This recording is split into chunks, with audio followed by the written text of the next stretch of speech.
আসসালামু আলাইকুম সম্মানিত ভাইরা, আশা করি ভালো আছেন। আজকের ভিডিওতে আমরা বিটকয়েন, ইথেরিয়াম এবং অলস কয়েন কবে নাগাদ পাম্প করতে পারে এটা নিয়ে ফান্ডামেন্টাল অ্যানালাইজ করার চেষ্টা করব। গত ভিডিওতে আমি একটা টেকনিক্যাল অ্যানালাইজ শেয়ার করছি, যেখানে বিটকয়েনের আপনার হিস্টোরিক্যাল বুল সাইকেলটা আমি শেয়ার করার চেষ্টা করছি। তো সেখানে অনেকেই ভুল ভাবে নিচ্ছেন সেটা, যে আসলে ওইভাবে যে মার্কেটটা হবে বা আমি যেভাবে দেখাইছি গত ভিডিওতে, যে অ্যাকচুয়ালি মার্কেট এইভাবে রিয়াকশন করতে পারে। এখন কথা হচ্ছে যে মার্কেট কি একেবারে ওইরকমই রিয়াকশন করবে? না, আমি বলতে চাচ্ছি যে গত বুল সিজনের ভিতর মার্কেট যেভাবে রিয়াক্ট করছে ওইভাবেই হওয়ার সম্ভাবনা আছে, কিন্তু এক্স্যাক্ট টাইমটা যে ফেব্রুয়ারি মাসে, মার্চ মাসে এরকমই হবে এরকম না। মার্কেট যেভাবে দেখাইছে ওভাবে হওয়ার সম্ভাবনা আছে, ওটা হচ্ছে প্রেডিকশন বা অ্যানালাইজ। এখন ওইরকমই যে হবে সেরকম না, ঠিক আছে? তো এটা ভুল বুঝবেন না। তো আজকে যেটা আমরা ফান্ডামেন্টাল অ্যানালাইজ করব সেটা হলো, এখানে আমরা একটা আর্টিকেল দেখতে পাচ্ছি, আপনারা দেখছেন যে Trump wants US will land in a 1929 style depression if Harris win election. Trump এইখানে ইউএসের মানুষকে ওয়ার্নিং করছে যে যদি কমলা হ্যারিস ইলেকশনে বা নির্বাচনে জয়লাভ করে তাহলে ইউএস 1929 সালের মতো একটা বড় অর্থনৈতিক ডিপ্রেশন বা উদ্বেগ দেখতে পারবে। এখানে তিনি আরও বলেন যে ফর্মার প্রেসিডেন্ট ডোনাল্ড ট্রাম্প ঘোষণা করেন during the Fox News town hall, তার ফক্স নিউজ চ্যানেলে, that the US will fall into an economic depression. US অর্থনৈতিক উদ্বেগে পড়বে যদি vice president Kamala Harris win the general election on November 5, যদি কমলা Harris জয়লাভ করে নভেম্বরের 5 তারিখে, তাহলে ইউএসএ অর্থনৈতিক মন্দা হতে পারে। তো এই নিউজটা কিন্তু আসলে খুবই উদ্বেগের একটা বিষয় আমাদের জন্য। এখন আমাদের জন্য উদ্বেগের বিষয় কেন? আমাদের জন্য উদ্বেগের বিষয় হচ্ছে যে যদি ইউএসএ অর্থনৈতিক মন্দা হয় বা মন্দা দেখা দেয়, তাহলে কিন্তু আপনার স্টক মার্কেটে একটা ধস পড়তে পারে বা স্টক মার্কেট ক্র্যাশ আসতে পারে। তো যদি স্টক মার্কেট ক্র্যাশ হয় বা ধস আসে, তাহলে কিন্তু সেটা ক্রিপ্টোতেও আসবে, কারণ ক্রিপ্টোর সাথে ইউএসের স্টক মার্কেট পরস্পর জড়িত। সেই এফেক্টটা কিন্তু ক্রিপ্টো মার্কেটেও আসার সম্ভাবনা থাকবে, ঠিক আছে? তো এখন এ বিষয়ে আমরা আরও ডিটেলসে দেখব। তো দেন আমরা এখানে আরেকটা আর্টিকেল পড়বো, সেটা হচ্ছে ইলন মাস্ক। তিনি তার টুইটার অফিসিয়াল চ্যানেলে, যেটা এখানে একটা পোস্ট করছে দেখতে পাচ্ছেন, earth will literally explode if Donald Trump loses. তিনি এই একটা ছবির মাধ্যমে খুব সুন্দর করে বোঝানোর চেষ্টা করছে, যদি ডোনাল্ড ট্রাম্প এবার নির্বাচনে জয়লাভ করতে না পারে তাহলে কিন্তু অর্থনৈতিকভাবে পুরো পৃথিবী একটা সমস্যা বা উদ্বেগের সৃষ্টি হতে পারে। তো আমরা যদি এখানে বিটকয়েনের চার্টটা একটু অ্যানালাইজ করার চেষ্টা করি, আমরা দেখতে পাচ্ছি বিটকয়েন এখন বর্তমানে আপনার বুলিশ মোমেন্টামে আছে, যেটা এখন প্রায় $63,600 কাছাকাছি মার্কেট ট্রেড করতেছে। তো এখন কথা হচ্ছে যে আমাদের এই বর্তমান যে সিচুয়েশনটা আমরা দেখতে পাচ্ছি, যেহেতু এটা অক্টোবর মাস, এবং অক্টোবর মাস সবসময় আপনার প্রতিটা, আমরা সেটা অ্যানালাইজ করবো একটু পরে, আমরা সেটাও দেখব। অক্টোবর মাস সবসময় বিটকয়েনের জন্য বুলিশ ছিল, যেটা হচ্ছে আপনার বিশেষ করে আপনার বুল রানের বছরগুলা, ঠিক আছে, সবসময় আপনার বুলিশ মোমেন্টামে ছিল। তো এবারের অক্টোবর মাসটা বিটকয়েনের জন্য অবশ্যই একটু উদ্বেগের বিষয়, কারণ সামনে যেহেতু নির্বাচন, আপনার ট্রাম্প এবং যেখানে কমলা হ্যারিস যদি জয়লাভ করে, সেক্ষেত্রে অবশ্যই সেটা আমাদের জন্য একটু চিন্তার বিষয় হয়ে দাঁড়াইছে। এবং এই মুহূর্তে অনেক মানুষ আছে যারা এই মুহূর্তে আপনার ট্রেড অথবা ইনভেস্ট করবে কি না, বা আসলে নভেম্বরের পর ইনভেস্ট করবে বলে ঠিক করতেছে, যে তারা নির্বাচনের উপর ডিপেন্ড করে ইনভেস্ট করবে। যার কারণে আমরা তেমন একটা বুলিশ মোমেন্টাম দেখলেও মার্কেটে তেমন বড় কোনো মুভমেন্ট এই মুহূর্তে দেখতে পাচ্ছি না, যেটা আসলে বিটকয়েনকে যে আপনার $70,000-$75,000 নিয়ে যাবে এরকম কোনো আমরা দেখতে পাচ্ছি না। মার্কেট খুব স্লো কাজ করতেছে, ঠিক আছে? এখানে মূলত মার্কেট বিটকয়েন ডিপ্রেশনের ভিতরে দিয়ে যাচ্ছে, যেটা আসলে বিটকয়েনের জন্য প্রথমবার যে বিটকয়েন ডিপ্রেশনের ভিতরে দিয়ে যাচ্ছে, যে বিটকয়েনে কী হবে নেক্সটে। তো এখানে আমরা দেখতে পাচ্ছি বিটকয়েন যদি আপনার পরবর্তী যে এখানে 64,000 এই রেজিস্ট্যান্স লাইন যদি ব্রেক করতে পারে, তাহলে হয়তো মার্কেট পরবর্তীতে 70,000 বা তার উপরে যাওয়ার সম্ভাবনা থাকবে। কিন্তু মার্কেট যদি এখান থেকে রিজেক্ট হয়ে নিচে চলে আসে বা ডাউনফল হয়, তাহলে মার্কেট কিন্তু আবারও এখানে যে বুলিশ অর্ডার ব্লক যে জোনটা আমি এখানে ডোরো করে রাখছি, সেখানে মার্কেট চলে আসতে পারে। সেক্ষেত্রে মার্কেটের 60,000 আবার আমরা দেখতে পারবো, ঠিক আছে? তো এখানে এটা হচ্ছে আমি এখানে মোবাইল ফোন দিয়ে আসলে চারটা ডোরো করে আপনাদের সাথে শেয়ার করার চেষ্টা করতেছি, কারণ আমি এই মুহূর্তে আসলে আমার নিজের বাসায় নাই, যার কারণে পিসি বা ল্যাপটপ ব্যবহার করব। আমি একটু জার্নি করতেছি এবং আমি এক জায়গায় আসছি, যার কারণে কষ্ট করে মোবাইল ফোন দিয়ে আপনাদের ভিডিওটা তৈরি করে চেষ্টা করতেছি। তো অবশ্যই ভিডিওটা ভালো লাগলে একটা লাইক করবেন, কমেন্ট করে জানাবেন, তাহলে আমার কষ্টটুকু সার্থক হবে। তো ভাইরা এখন আমরা এখানে বিটকয়েনের মান্থলি রিটার্নস চার্টটা একটু দেখব। সেটা এখানে দেখতে পাচ্ছি 2013 সাল থেকে একদম 2024 সাল প্রতিটা বছরের মান্থলি চার্টটা আমরা এখানে দেখতে পাচ্ছি। জানুয়ারি, ফেব্রুয়ারি, মার্চ, এপ্রিল, মে, জুন, জুলাই, আগস্ট, সেপ্টেম্বর এবং অক্টোবর মাসটা যদি আপনি একটু ভালো করে দেখেন তাহলে 2013 সাল থেকে 2024 সালের ভিতরে মাত্র 2টা বছর, শুধুমাত্র 2018 সাল এবং 2014 সাল, এই 2টা বছরের অক্টোবর মাসটা শুধু আপনার মার্কেটটা ডাউন হয়েছিল। এছাড়া আপনার যত বছর ছিল সব বছরে কিন্তু বিটকয়েনের যে মান্থলি ক্লোজিং যে ক্যান্ডেলটা আপনার সেটা কিন্তু বুলিশ মোমেন্টে ছিল। তো এই জন্য আমি কিন্তু যখন অক্টোবর মাসটা শুরু হয় তখন কিন্তু আপনাদের সাথে আমার টেলিগ্রাম গ্রুপে বলছিলাম যে প্রথম সপ্তাহটা অক্টোবর মাসের খুবই গুরুত্বপূর্ণ।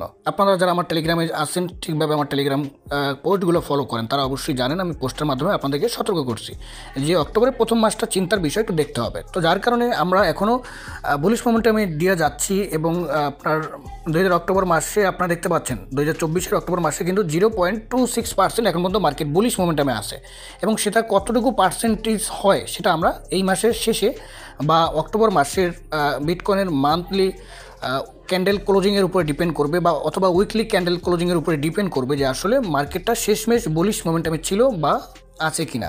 ঠিক আছে, তো আমি আশা করি রিসাইক্লিং হতে পারে, কারণ যেহেতু প্রতিটা বছর বিশেষ করে আপনার বুলরানের বছরগুলো অক্টোবর মাসটা ভালোই পাম্প ছিল এবং তাদের মান্থলি ক্লোজিং ক্যান্ডেল পাম্পের মধ্য দিয়েই গেছে, বুলিশ মোমেন্ট দিয়েই চলে গেছে। ঠিক আছে, তো এবারও আমরা আশা করতে পারি এবং যদি এখানে অক্টোবর মাসটা পাম্প করে সেক্ষেত্রে নভেম্বর এবং ডিসেম্বর সেটাও মার্কেট বুলিশ মোমেন্টামে থাকার সম্ভাবনা অনেক বেশি থাকে, বিশেষ করে আপনার বুলরানের বছরগুলো।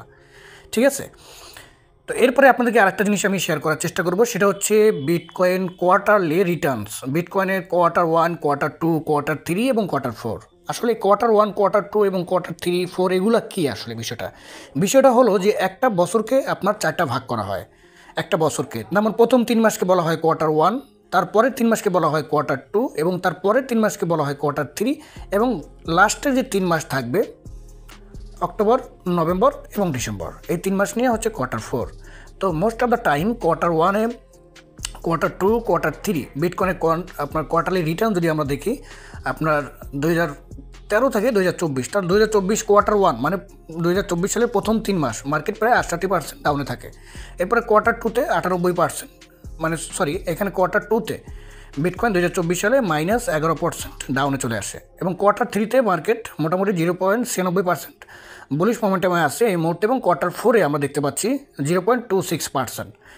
তো এই Q4-এ যেহেতু আপনার যেটা একটু আগে বললাম যে বিটকয়েন কোয়ার্টারলি রিটার্নের ভিতরে 2024 সাল, 2023 সাল এবং 2022 সাল যেগুলো আপনার হালভিংয়ের বছর অথবা বুলরানের বছরগুলো থাকে, মার্কেট কিন্তু বেশ ভালো একটা বুলিশ মোমেন্টামে থাকে।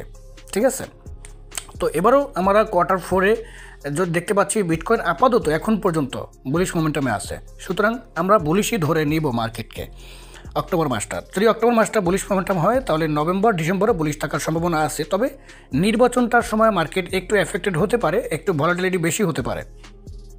তো আমরা যদি এখানে ইথেরিয়ামের কোয়ার্টারলি রিটার্নটা একটু লক্ষ্য করি, দেখেন এখানে Q1, Q2, Q3, Q4। তো ইথেরিয়ামের Q1 এবং Q2 হচ্ছে একটু বেশি পাম্প করে, ইথেরিয়াম বেশি একটু বুলিশ মোমেন্টামে থাকে, তবে Q3 এবং Q4 ম্যাক্সিমাম টাইমে মার্কেট একটু ডাউনে থাকে। তবে এখানে আমরা Q1 মানে বছরের প্রথম 3 মাস এবং দ্বিতীয় 3 মাস মানে মোট 6 মাস মার্কেট এখানে Q1 এবং Q2 হচ্ছে ইথেরিয়ামের জন্য ভালো পারফরমেন্স আমরা দেখতে পাচ্ছি। ম্যাক্সিমাম সময় বিটকয়েন Q1 এবং Q2-তে বেশি প্রফিট দিয়ে থাকে মানুষকে, কিন্তু Q3-তে গিয়ে এবং Q4-এ গিয়ে প্রফিটটা কম দেয়।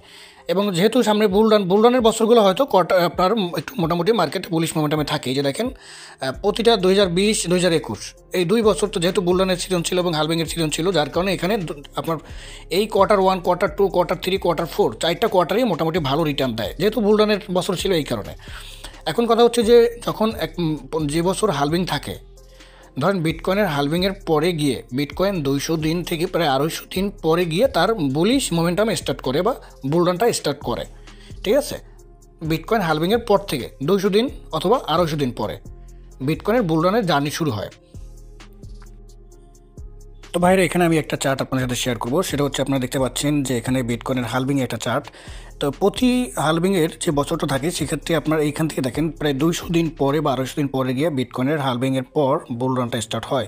আপনি যদি প্রতিবার দেখেন, এটা হচ্ছে অক্টোবর 2016, এটা হচ্ছে অক্টোবর 2020 এবং এটা হচ্ছে অক্টোবর 2024। তো আমরা এখন বর্তমানে কারেন্ট যেখানে আমরা আসি দেখতে পাচ্ছেন মার্কেট ঠিক একই রকমভাবে গত হালভিংয়ে যেরকম মার্কেট সিনারি আমরা দেখতে পাইছি, ঠিক একই রকমভাবে এবারের অক্টোবর মাসেও আমরা ঠিক এই পজিশনে বা এই লেভেলে আমরা এখন এই মুহূর্তে আসি।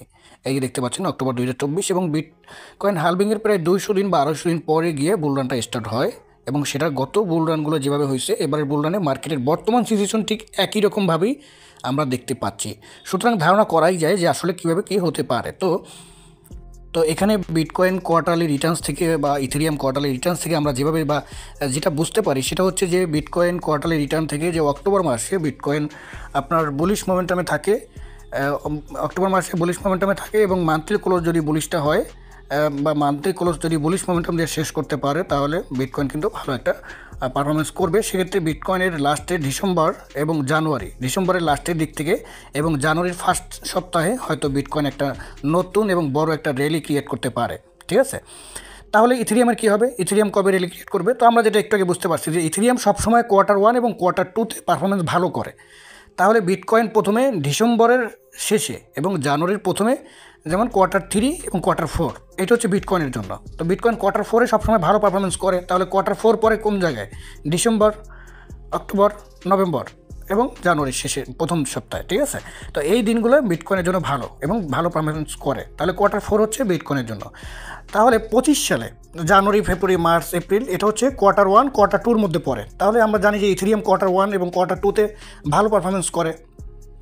তো মোরাল অফ দ্য স্টোরি হলো যে বিটকয়েন আপনার ডিসেম্বর, জানুয়ারিতে নতুন র্যালি ক্রিয়েট করবে। এরপর বিটকয়েন পাম্প করার পরে জানুয়ারি, ফেব্রুয়ারি, মার্চ, এপ্রিল এই মাসগুলোতে পারফরমেন্স করবে কে? ইথেরিয়াম। তখন ইথেরিয়ামের র্যালি শুরু হবে। এরপর ইথেরিয়ামের র্যালি শুরু হওয়ার পরে আমাদের অলস কয়েনগুলো র্যালি শুরু হবে। আশা করি বুঝতে পারছি। তো এখন অনেকেই বলতে পারেন যে তাহলে কি এখন অন্যান্য কয়েনগুলো পাম্প করবে না? হ্যাঁ করবে, কিন্তু আমাদের যে এক্সপেকটেশনের যে জায়গাটা, মানে আপনারা যে পারফরমেন্সটা দেখতে চান, মানে হিউজ পরিমাণে একটা প্রফিট দেখতে চান অলস কয়েনগুলোর, সেটা হবে কখন? সেটা হবে ডিসেম্বরে র্যালি শুরু হবে হচ্ছে বিটকয়েনের, তারপরে Q1, Q2, জানুয়ারি, ফেব্রুয়ারি, মার্চ হচ্ছে ইথেরিয়ামের, এরপরে গিয়ে শুরু হবে অলস কয়েনের র্যালি। তখন আমরা ওই বড় বড় পাম্প, বড় বড় প্রফিট আমরা অলস কয়েনগুলো দেখতে পারবো। তো ভাইরা আসলে এখানে বিশেষ করে এখন টেনশন করার কিছু নাই। আপনারা যেটা করবেন সেটা হচ্ছে যারা অনেক কয়েনগুলো হোল্ড করে আছেন বা বাই করে বসে আছেন, আপনারা এখানে হোল্ড করে যান। আর বিটকয়েন হয়তো সামনের সপ্তাহে একটু আপনাদেরকে প্যারা দিতে পারে বা আমাদের সামনে নির্বাচন আছে, সব কিছু চিন্তা করে আমাদেরকে এখানে ডিসিশন নিতে হবে যে আমরা কতদিন পর্যন্ত যে কয়েনগুলো বাই করছি সেগুলো হোল্ড করে রাখবো এবং কখন সেল করবো। সেটা অবশ্যই আমাদের টেলিগ্রামে যারা আছেন তারা অবশ্যই সকল আপডেট সবসময় পাবেন। তো যারা টেলিগ্রামে নাই, নতুন দর্শক, তারা অবশ্যই আমাদের টেলিগ্রামে জয়েন করবেন। ভিডিও ডিসক্রিপশন বক্সে এবং ফার্স্ট কমেন্ট বক্সে আমাদের টেলিগ্রাম গ্রুপের লিঙ্ক দেওয়া থাকবে, সেখান থেকে আপনি অবশ্যই জয়েন করবেন। তো এখন কথা হচ্ছে যে আমরা যেহেতু Q4-এর ভিতরে আসি, সেক্ষেত্রে বিটকয়েন, আমি আশা করি যে বিটকয়েন এবারের Q4-এ বা অক্টোবরের মান্থলি যে ক্যান্ডেলটা ক্লোজিং সেটা অবশ্যই বুলিশই থাকবে এবং সেটা যদি হয় তাহলে আমরা জানুয়ারি বা ডিসেম্বরের দিকে শুধু বিটকয়েনের একটা ভালো র্যালি দেখতে পারবো। এরপরে জানুয়ারি, ফেব্রুয়ারি, মার্চের দিকে গিয়ে আমরা ইথেরিয়ামের ভালো একটা র্যালি দেখবো এবং তারপরে শুরু হবে অলস কয়েনের র্যালি। সুতরাং এগুলোর উপরে বেস করে আমাদেরকে এখানে ইনভেস্টটা করতে হবে, কারণ বড় বড় হোলস যারা আছে তারা সবসময় চাইবে যে যারা রিটেল ট্রেডার আছে আমাদেরকে মার্কেট থেকে এক্সিট করতে, এটাই হচ্ছে তাদের মেইন চাওয়া পাওয়া। সুতরাং সেইভাবে আমাদেরকে কাজ করতে হবে এবং আমরা যে কয়েনগুলো হোল্ড করে আসি, আপনি চাইলে আরও ভালো ভালো কয়েনগুলো, যখন বিটকয়েন একটু ডাউনে আসতে পারে, বিটকয়েন যদি 60,000-এ আসে, তখন আপনি আরও ভালো ভালো কয়েনগুলোর উপরে ডিসিএ করে অ্যাকুমুলেশন করে বাই করে রাখতে পারেন। তো এই ছিল আজকের ভিডিও। আশা করি মোটামুটি ভালো একটা আইডিয়া আপনাদেরকে দিতে পারছি। তো পরবর্তী ভিডিও দেখার জন্য আমাদের সাথে থাকবেন। আল্লাহ হাফেজ।